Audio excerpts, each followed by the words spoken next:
Jason Gallagher, welcome to Inside the Taubman Approach.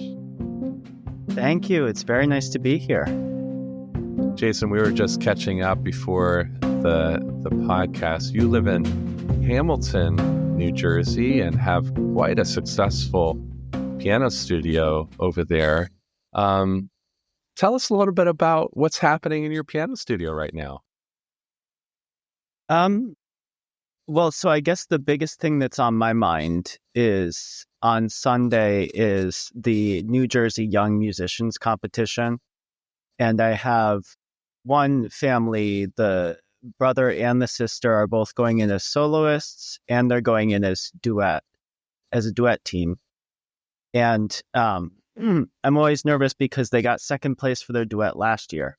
I'm hoping this will be the year for first place.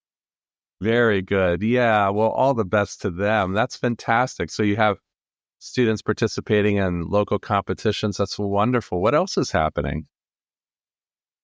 I mean, I think that's a lot of it. One of the things that is so wonderful about being in New Jersey is really, in a sense, we still think of ourselves as being right outside New York City. Indeed. So even though, right, it's a little over an hour on the train to get there. But so after this, right, there is a competition where is technically anybody can win. But those who get the top ranking are invited to play in Carnegie Hall. Oh, wonderful. So it's a wonderful motivator for the kids. And then the thing that's also fun about that is this first one coming up, the elite competition, I get to judge for that.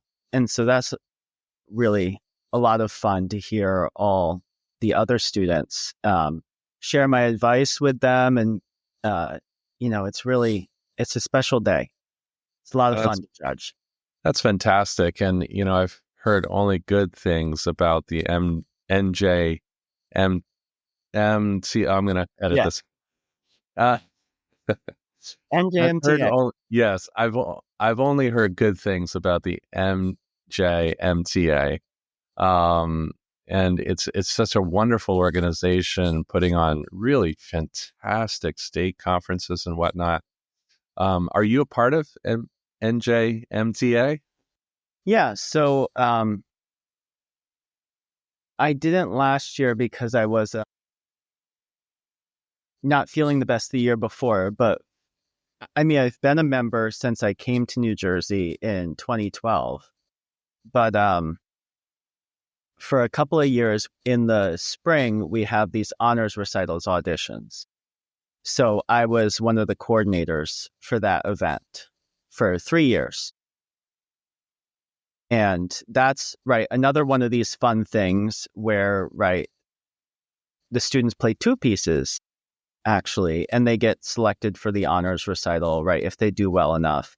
And, right, as maybe you've heard, New Jersey is a little bit over competitive. So when the students get high honors in that event, it's a really meaningful thing. And I think, right, when I moved here and heard about it, I was all like, my goal was just to have one of my students featured in those recitals just in the first place. And it was a really eye-opening thing to run the event. You get to know a lot of wonderful people. I think that's one of the things that I think is an unacknowledged benefit of these events for teachers. You have to, right, go in and do your volunteer work. And that sounds like, a complete pain. Mm-hmm. Of course, right? Nobody wants to spend Sunday doing volunteer work. But these other teachers are so nice. And it's, once you drag yourself out there, it's so nice to spend the day with them and talk to them in between, right? Helping the students get to their auditions on time and making sure, right, that the judges are all on time and know what they're doing. There's a social aspect for you as the teacher, in addition to, right, the main thing, which is, I think a lot of people who don't do competitions and events feel like, they don't want, they want the kids to play piano just for the fun of it. And they don't want, there to be too much pressure. And, I hear a lot of times, right, that, there's too much emphasis on competitions. And, that may be true for like professional pianists. But if we're being really honest, our home students don't practice if they don't have a deadline. Yeah. They just don't. And so the more of these events that you do, the more likely they are to practice throughout the year. Like that's what I tell my students who are competing on Sunday. Like in the end, it really doesn't matter whether or not they win. What matters is they wouldn't have prepared and memorized these fantastic pieces so early in the year if they didn't have this deadline on Sunday. Oh, that's fantastic. What a wonderful pedagogical idea that you've brought forth as to give students, goals. It gives students motivation and to have them, achieve a level that they otherwise would not have achieved outside of the deadline. Yeah, that's beautiful. And I realize, in a sense, it's kind of a privilege of living in New Jersey. I don't know that every place has, like, you start the year, right? And not everybody does the November competition because that's the one where there really is one winner per age category and all. But, the first competition where anybody could win if they do well enough, right, is December and then February and then March is the next one, right? They're throughout the year. And then you have your spring recital in June. So if somebody can afford to enter all the events, there's something to do every 2 months. Yeah. There's no time without a deadline. Yeah, exactly. So how did you come across the Taubman work? What was that journey like for you? I think probably different from what I hear from most people is a 20th century journey. I think I know I definitely understood in high school that there were things that I could not do at the piano and that I didn't think were really being shown to me by my teacher, nice as she was. And so I spent a lot of time on the internet lurking around in piano forums, right? There was pianostreet.com is the one that really stands out to me. And so, right, you just go looking through what all these pianists are saying to each other. And I know that Taubman had been on there. And now this was not like, it was not like a discriminatory time for me. As long as it was piano technique, I was interested. Right. Like in all my years of searching, I'm probably going to say it incorrectly, but Shandor's on piano playing, Seymour Fink's mastering piano technique, Seymour Bernstein's, I have all those books. I have the Abby Whiteside books. So I was really searching around. And then in college, I don't really know what the exact impetus was, but I had started preparing my graduate school audition stuff. And I told my parents that I wanted to go to the Golandsky Institute Summer Symposium. And they supported me going. So my first real encounter with it was way back in 2011, the 2011 Princeton Symposium. Fantastic. And so for me, what was really special about that, of course, is as you and I were kind of talking about, I didn't really realize at the time that I was going to move to the Princeton next year. And so the symposium was, honestly, a lot of it was mostly like a blur because I was so nervous about being in a strange place and all that stuff. But it was the first time that I had spent living in what would be my new home. I haven't left the Princeton area since I moved here in 2012. And then what was also nice about that was I'm so sure she doesn't remember, but to keep working on my graduate school material, I took lessons with Mary Moran for the rest of the summer. So that was nice because it's fun when it turns out things are easy. Mary Moran was in Niskayuna, and I grew up a little bit south of Albany. So it was a short drive to get to her. I mean, not the shortest drive ever, but a reasonable drive to just go drive up to her house from my parents' house for the rest of the summer. So I took a couple of lessons with her and then went back and finished out my undergrad degree. Yeah. And then I really didn't do much with it after that. We had talked about my graduate degree included a class by my professor, which she called the physiological and psychological aspects of piano playing. Wow, And we interesting. were, as part of the many things we were advised to look into, we were advised to look into the Taubman tapes. But then after that, I didn't have money. That's basically what it was. So really, the whole thing that started me studying with Bob was finally in 2022, I made like a real decent income. And where I was finally like, you've been not finding out about. I had not been finding out like the Golandsky Institute's website. I hadn't gone there to even find out how much it costs because I was just like, I can't afford anything. And I was like, just find out how much it costs. And then, I did their little find a teacher thing, and it said, and Bob responded to me and said he'd be happy to work with me. And I was like, oh, I didn't even think that they would recommend one of, the big four to somebody who just come in from nowhere. So I was like, okay, you know what? For Bob, I'll pay whatever. Yeah, yes, right. And once you do it, it's you get hooked. I would just take on, if I had to, I would just keep taking on more students if for some reason it came to that, to be able to being able to afford lessons with Bob. Yeah. I wouldn't give that up. That's really well put in a practical sense. We often sort of wait to invest in ourselves, towards learning the piano at a high level. And the Taubman approach can bring anybody who's willing to spend the time, willing to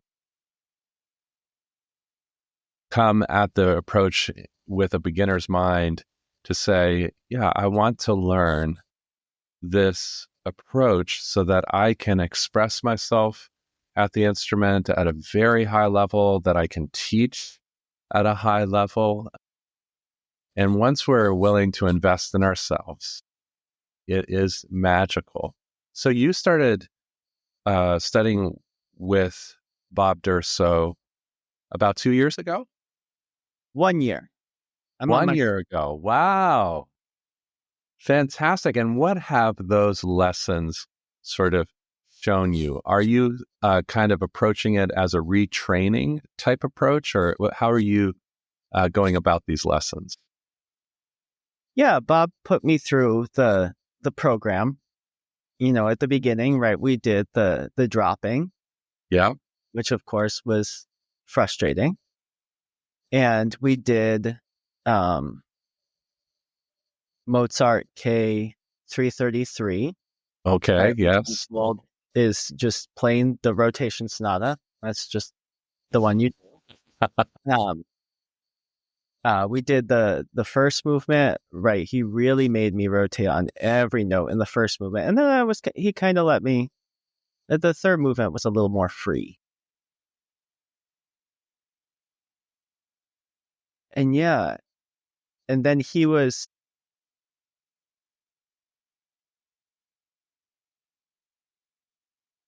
I'm trying to think of what the right word for it. He was more optimistic than I necessarily would have been. In a sense, I should be honest, I kind of tested him. After we did the Mozart Sonata, I brought in the Rachmaninoff Prelude, Opus 23, number 9, which is all double notes, and nasty. And, it was kind of a, look, man, if Taubman work can help me with this thing, it can help me with anything. And so, right, that's a really hard piece. I don't have it 100% solved yet. But I think that's from my own shortcomings. I learned so much about it, about piano playing in general from that piece. And we did a couple of other Rachmaninoff preludes too. It wasn't just, week after week on this insane prelude. But yeah, no, Bob said that I took to it very quickly, which is very kind of him. It didn't feel that quick. But it does, I think, as you know, right, doing the retraining,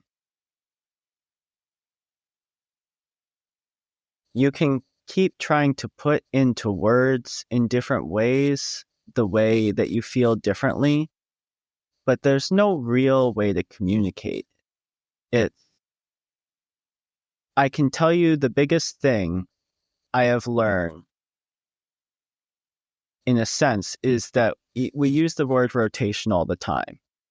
But before I stayed with Bob, I had no idea what rotation really meant.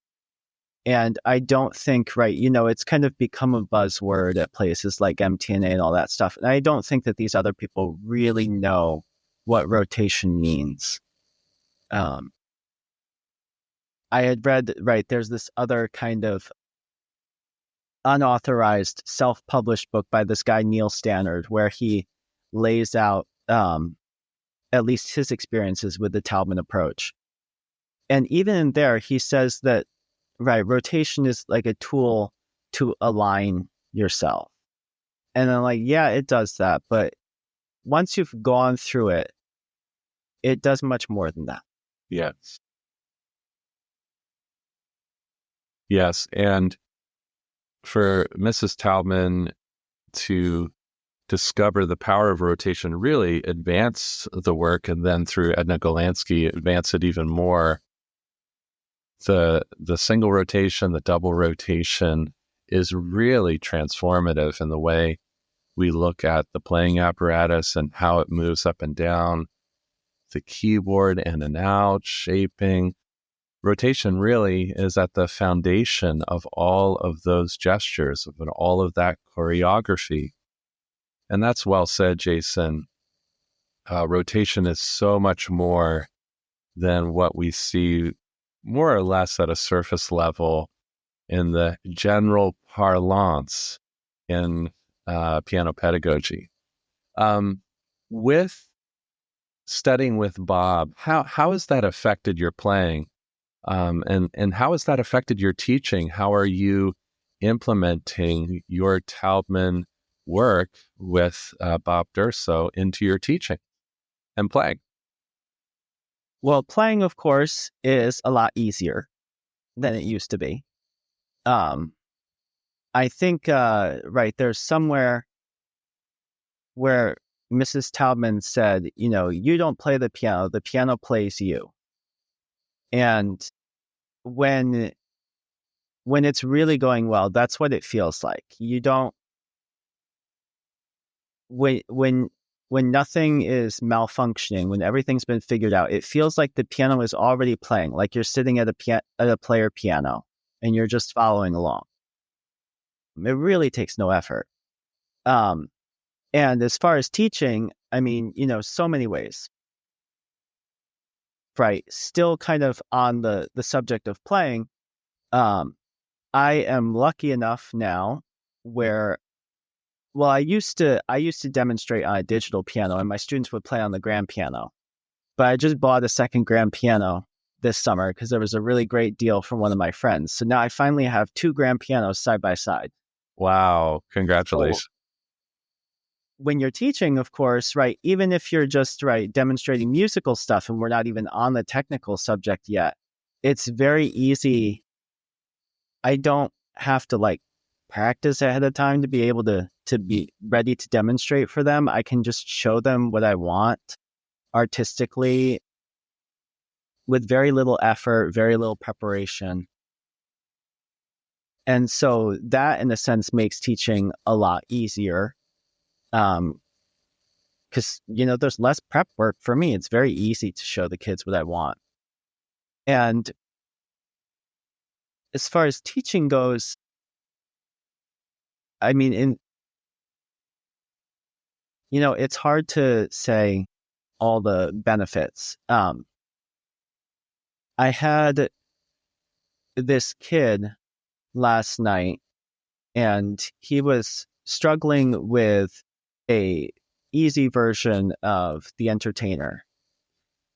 And now, I mean, the part of me does know, if he practiced, even with subpar technique, he wouldn't have been struggling so much.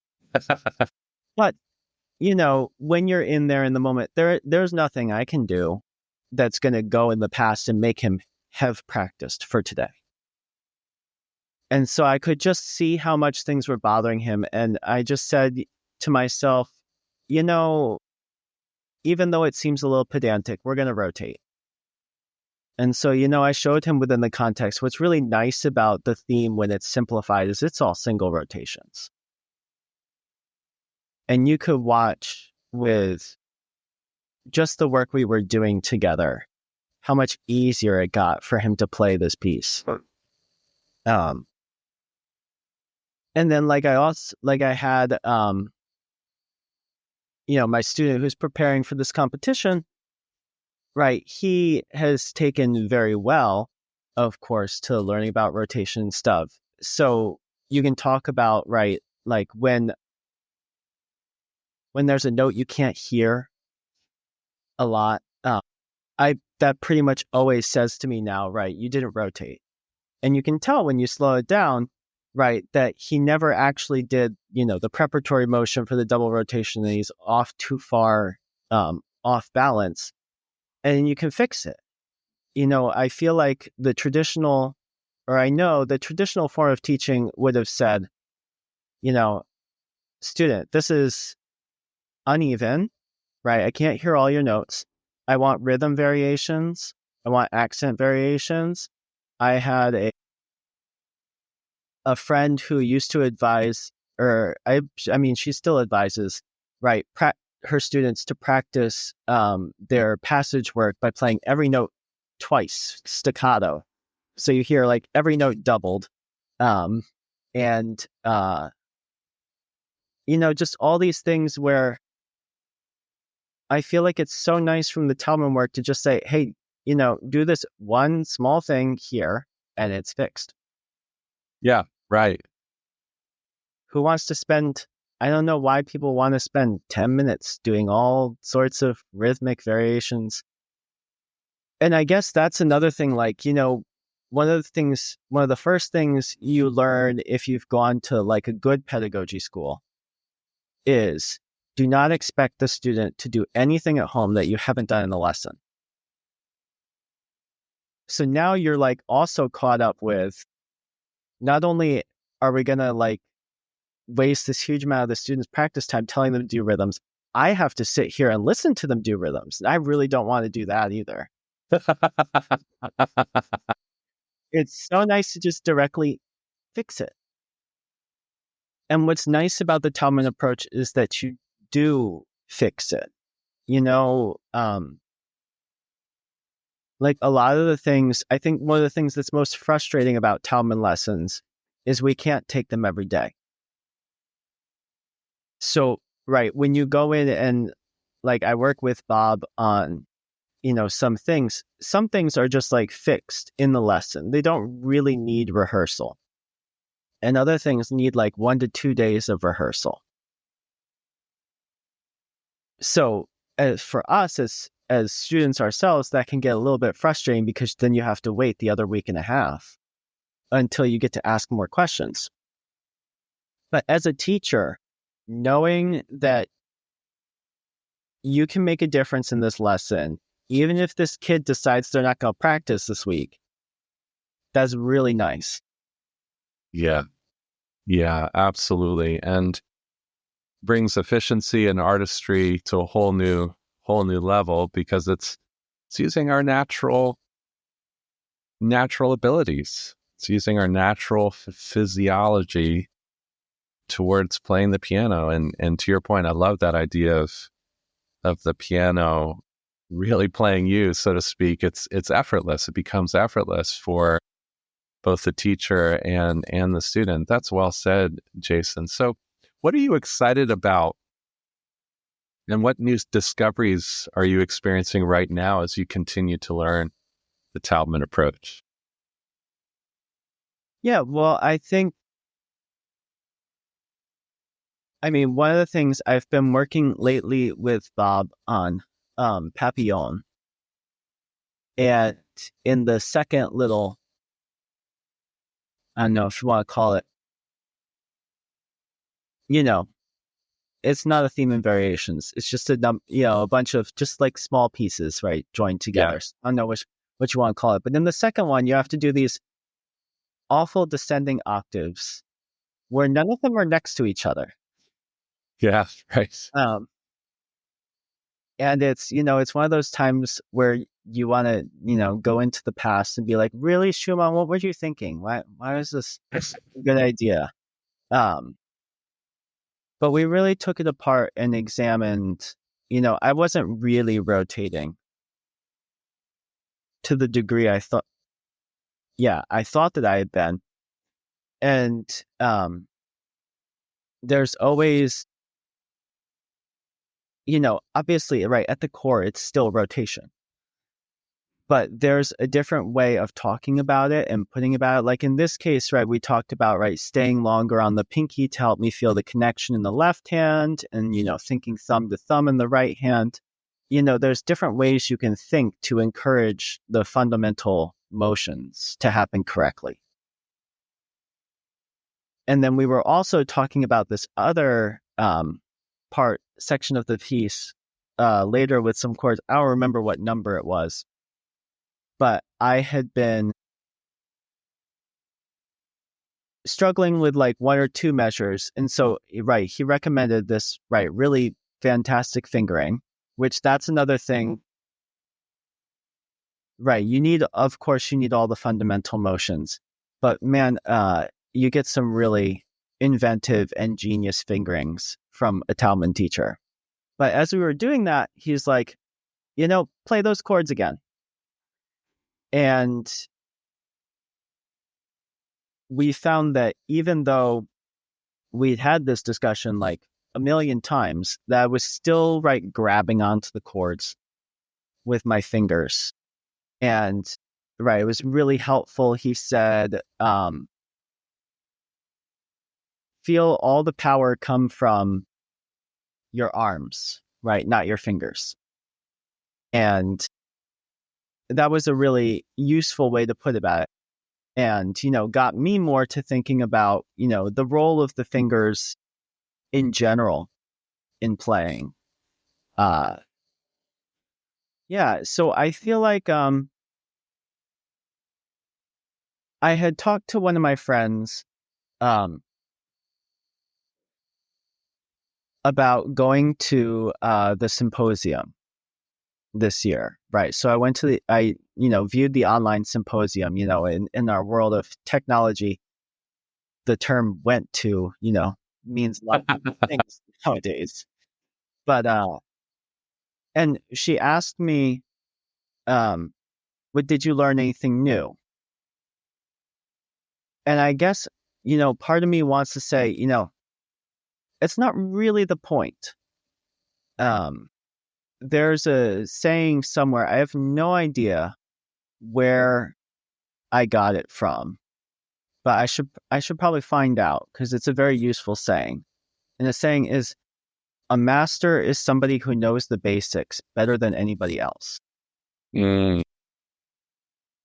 And I think that's what this is. It's not about, right,